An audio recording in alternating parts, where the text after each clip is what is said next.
ગુજરાતમાં છેલ્લા કેટલાય દિવસથી ખેડૂતો વિરોધ કરી રહ્યા છે। વીજ કંપનીનો વિરોધ છે, વળતરનો મુદ્દો છે। વળતરના મુદ્દે અલગ અલગ વિસ્તારોમાં અલગ અલગ રીતના વિરોધ થઈ રહ્યો છે। એટલે કોણ ગામથી લઈને મોરબીના જેતપરથી લઈને કચ્છ સુધી અલગ અલગ વિસ્તારોમાં વિરોધ અને એ વળતરની જે વિસંગતતા છે એનો વિરોધ થઈ રહ્યો છે। ખેડૂતને ઘણી બધી જગ્યાએ નુકસાન થયું એવી વાત કરી રહ્યા છે અને જે નુકસાન થયું છે એનું વળતર જે છે એ સંપૂર્ણપણે કંપની આપે એ વાત કરવામાં આવી રહી છે। એટલે ખેડૂતો એ મુદ્દે અત્યારે વિરોધ કરી રહ્યા છે। પાલ આંબલિયા કોંગ્રેસના નેતા, એમના સિવાય અલગ અલગ ખેડૂત નેતા, ખેડૂત આગેવાનો ભેગા થઈ અને ખેડૂતોના એ વિરોધમાં કોંગ્રેસના નેતા પાલ આંબલિયા અને બીજા અનેક આગેવાનો પણ આમાં જોડાયેલા છે। આજે કોંડ ગામમાં પાલ આંબલિયા પહોંચ્યા હતા અને ત્યાં કંપનીના જે કામ કરતા લોકો છે, કર્મચારીઓ છે, એ કર્મચારીઓ સાથે વાતચીત કરી છે। કોંડ ગામના એ ખેતરમાં એ ગામમાં અત્યારે વીજ પોલ નાખવાની કામગીરી અટકી ગઈ છે અને એ બંધ કરાવી દેવામાં આવી છે। ગઈકાલે અમે જ્યારે જેતપર ગયા ત્યારે પણ ખેડૂતોની માંગ હતી કે જ્યાં સુધી અમારી માંગણી સ્વીકારાતી નથી કે પછી આગળની કોઈ કાર્યવાહી નથી થતી ત્યાં સુધી તો એટલીસ્ટ કામ બંધ કરી દેવામાં આવે। અને પ્રશ્નો ખેડૂતોએ ગઈકાલે પણ ઉપાડ્યા હતા। આજે કોંડ ગામમાં જ્યારે પાલ આંબલિયા પહોંચ્યા ત્યારે શું થયું અને ત્યાંના ખેડૂતો અને જ્યારે કંપનીના કર્મચારી સાથે વાતચીત થઈ ત્યારે શું કહેવામાં આવ્યું તે સાંભળો। 1885ના ટેલિગ્રાફ એક્ટમાં એવું લખ્યું છે મિનિમમ ડેમેજ મેક્સિમમ કમ્પન્સેશન। તો ડેમેજની વ્યાખ્યા જે છે એ તો બહુ વાઇડ વ્યાખ્યા છે।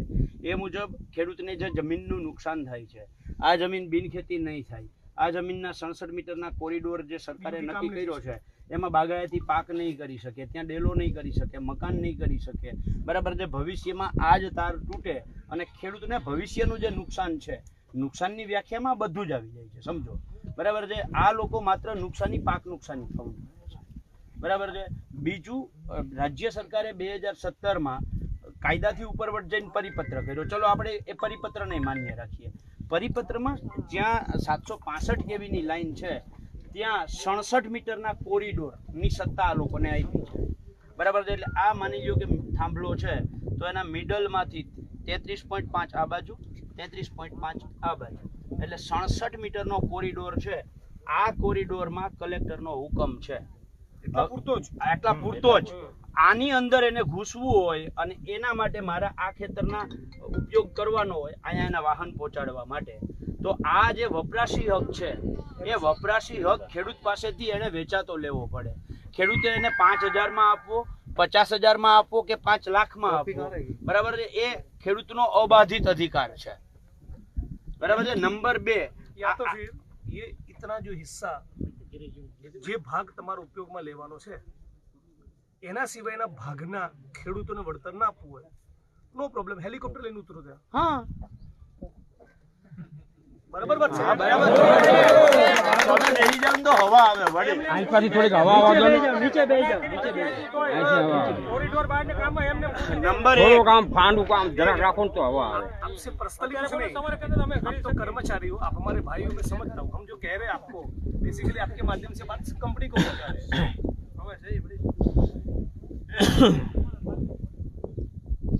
બીજું જિગ્નેશભાઈ, આ 67 મીટર આ એને પોલ ઊભો કરવા માટે અત્યારે જે તાણિયા લગાવ્યા છે ને, આ તાણિયા એને ફરજિયાત 67 મીટરની બહાર જવું પડે લગાવવા માટે। એ એક તાણિયો લગાવવાના ખેડૂતે 1 લાખ રૂપિયા લેવા, 5 લાખ લેવા, એ ખેડૂતનો અબાધિત અધિકાર છે। એમાં પોલીસે ના કહી શકે। આની બહાર જાય તો પોલીસે સાહેબ પ્રોટેક્શન ખેડૂતને આપવું પડે। 67 મીટરનો કોરિડોર હુકમ કલેક્ટરે જે કર્યો છે એ 67 મીટરનો કર્યો છે। पूछी लियो है ना भाई, 67 मीटर का है ना। 67 मीटर में सर हम कॉरिडोर इसलिए है कि जो जमीन का, अरे किस लिए उसमें नहीं पढ़ना है, किस लिए उसमें नहीं पढ़ना है। 67 मीटर का कॉरिडोर है या ना। अगर मैं आप मेरी बात सुन लेंगे तो जैसे मैं आपकी सुन रहा हूँ, मेरी भी सुन लीजिए। हाँ बताइए। 67 मीटर का कॉरिडोर किस लिए है कि जो जमीन का पैसा देना है, डिमिनिशिंग वैल्यू ऑफ लैंड, हाँ। मतलब जो उसका जो वो हो रहा है, लैंड का पैसा कम हो रहा है, उसके लिए आपको 67 मीटर पौड़ाई तक आपको किसानों को पैसा देना है नियम के हिसाब से। आपको ऐसा नहीं कि मेरा तार मान ले 20 या 25 मीटर तक में जा रहा है तो आपको 20-25 मीटर पर रेस्ट्रिक्ट नहीं करना है।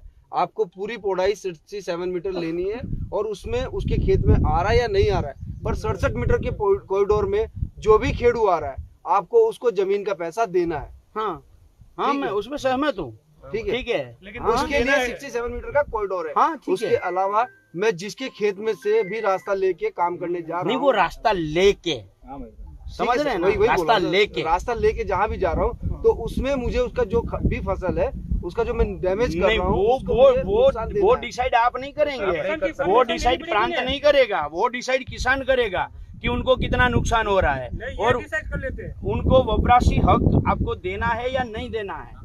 ठीक है, आप ये 67 मीटर के बाहर आप चूना लगा दीजिए, 60 मीटर के अंदर हम आपको डिस्टर्ब नहीं करेंगे। 67 मीटर के बाहर आपको कुछ भी करना है तो अगर किसान की मर्जी नहीं है तो आप हेलीकॉप्टर ले आओ। अभी मोरबी में अदानी ने ही राशनपुर गांव में रुका दिया है और मोरबी कलेक्टर ने साफ साफ बोल दिया, वहाँ पे अदानी के सुखराम जी थे हमारे साथ में और कलेक्टर के सामने ये बहस हुई थी। ठीक है, कलेक्टर ने बोला कि 67 के लिए मैंने आपको हुक्म किया है, 67 के अंदर की जो किसान मना कर रहा है तो मेरे पास आओ, और 67 के बाहर की जो बात है आप और किसान बारों बार समझ लो, उसमें मेरा कोई रोल नहीं है। ये मोरबी कलेक्टर की जो जवेरी साहब थे, ठीक है, उसने अदानी के इंसानों को हमारे सामने ही बोल दिया कि बाहर की बात है वो आप बाहर समझ लो। અને મોરબી કલેક્ટરે એવું કીધું હોય કે ના કીધું, પણ આ તો છે જ ના, આ તો છે જ। 67 સિવાયની તમે 1 ઇંચ જમીન વાપરો તો અમને પૂછવું પડે, અમારી જોડે બેસવું પડે, અમારી જોડે ટેબલ ટોક કરવું પડે ને એમાં જે સહમતિ બને બંને પક્ષની એ પ્રમાણે કામ આગળ વધે।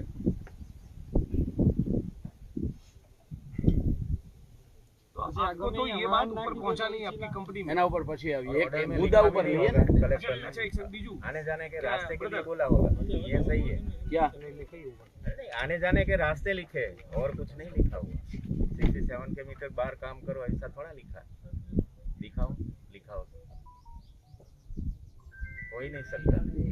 બીજી વસ્તુ જે જમીન સંપાદન ધારો છે એમાં જે વળતરની વ્યાખ્યા છે એ બજાર માર્કેટ પ્રાઇસ કરતા 4 ગણા આપવાના। जितना भी संपादन हो रहा है 67 मीटर नहीं महाराज, समझ गया, लेकिन जो भी ले रहे हैं 2013 का जमीन जो लैंड एक्विजिशन एक्ट है ना, उसमें 2016 में जो क्या बोलते हैं सुधारा हुआ, उसके अंदर टेलीग्राफ एक्ट और 2003 इलेक्ट्रिसिटी एक्ट दोनों को उसके अंदर शामिल किया गया है। तो अभी उसको 2013 का आप इसमें सिर्फ बीज लाइन नहीं है, उसके अंदर गैस पाइपलाइन भी है जो जमीन संपादन नहीं होता है, पानी की पाइपलाइन भी है जिसके अंदर जमीन संपादन नहीं होता है, फिर भी गिना फिर गया है। भी उनको उसी में गिना गया है। लेकिन ठीक है, सर, तो आप इसमें ये नहीं उसमें अभी जाना ही नहीं है। ठीक है, उसमें जाना ही नहीं है। 67 मीटर है, उसके अंदर आप रहो, उसके बाहर मत जाओ। और बाहर जाना हो तो कलेक्टर से पास से के बॉर्डर ले आइए, वो लिखा हुआ कि आप पूरे क्षेत्र में काम कर सकते हैं। अरे आने जाने का रास्ते लिखा है उसमें, काम एक करने मिनट, का एक नहीं बोला है। आप देख लो, हमें दिखाओ अगर है तो। कलेक्टर ने बोला हो काम कर सकते हैं ऐसा लिखा हुआ है, नहीं आने जाने का रास्ता ही लिखते हैं। ये तो सारे आप दिखाओ ने, आप दिखाओ ने खेत के बाहर काम, कॉरिडोर के बाहर काम वाले काम दिखाओ। नहीं लिखा हुआ।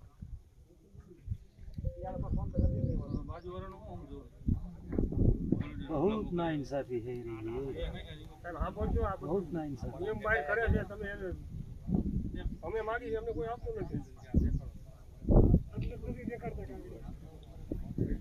આમને મારવા એનું પ્રોટેક્શન આપે, કામ કરાવો। क्या गया साहब? आओ आओ मामलतदार साहब, आओ आओ आओ। મારા મિત્ર છે અને ટંકારા પેલા નોકરી કરતા પટેલ। એટલે આયા છો આપ મામલતદાર તરીકે? મામલતદાર સાહેબ બેસન જગ્યા દો, થોડા થોડા ખસી જરાક પાછળ હટી જાઓ, પાછળ હટો એટલે મામલતદાર સાહેબ બેસે. છોકરા વળી ઊભા થઈ ગયા, હવા થોડી હવા અહીંથી આવવા દો ને, મજા આવે। આમ આવતો ને ઊભું હોય તો આ બાજુ આવી જાય। તમે નીચે બેસો, પવન આવે આમ. જો આ હુકમમાં લખ્યું છે,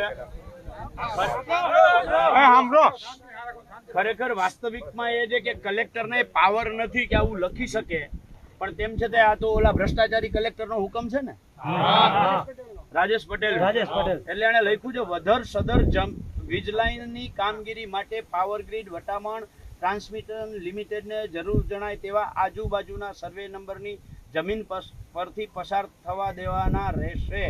બરાબર છે? આજુબાજુના, તો આજુબાજુ વાળાને કલેક્ટરે બોલાવવા જોઈએ જો આ એને હુકમ કરવો હોય ને તો। આજુબાજુના એટલે કયા? આજુબાજુના સર્વે નંબર એને લખ્યા છે, એને સર્વે નંબર નથી લખ્યા, આ સર્વે નંબર, બરાબર છે? આ આજુબાજુમાં પસાર થવા દેવાના રહેશે। આમાં તાણીઓ નાખવા દેવાની ક્યાંય છૂટ છે? તમે હાલ્યા જાઓ, હાલવાનું ના નથી પડતા, તાણીઓ ના નાખતા.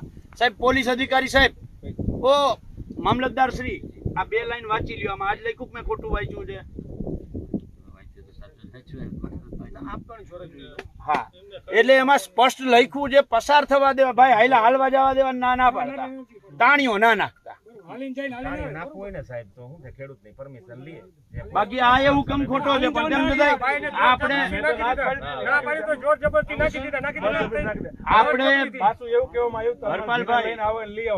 હરપાલભાઈ આપણે ખેતીવાડી જમીન પિયત જમીન ને બિન પિયત કરીને હુકમ કરી દીધો, તોય આપણે માન્ય રાખ્યો.